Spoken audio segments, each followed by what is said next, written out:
Makasika ny toetrandro kosa indray raha ny vaovao azo avy eo anivon'ny Sampandraharaha mpamantatra ny mety toetrandro mihamana lavitra hatrany Madagasikara ireo rivodoza roa nanontaninatsika teo aloha teo dia ilay rivodoza Diamondra sy Eunice izany. Raha antsika eto izao manaraka izao ny fanampanazavana azo avy eo anivon'ny Sampandraharaha mpalalana ny mety toetrandro. Tsy dia niova firy ny endrin'ilay rivodoza Diamondra tao anatin'ny 420 ora. Tamin'ny 9 maraina dia tany amin'ny 203 kilometatra atsinanan'ny Tomasina no nisy ny fobeny.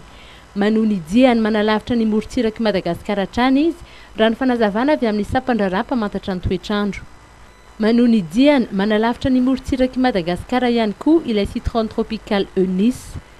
Tany amin'ny 710 kilometatra atsimo atsinanan'ny Nantala no nisy ny fobeny tamin'ny 9 maraina teo. Voalaza fa tsy misy fiantraikany amin'ny toetry ny andro eto Madagasikara ireo rivodoza ireo. Etsy andaniny dia matanjaka hatrany ny zone de convergence intertropicale any avaratry ny lakan-dranon'ny Mozambika sy Madagasikara ka vinavinaina hitondra oram-baratra hatrany any avaratry ny nosy.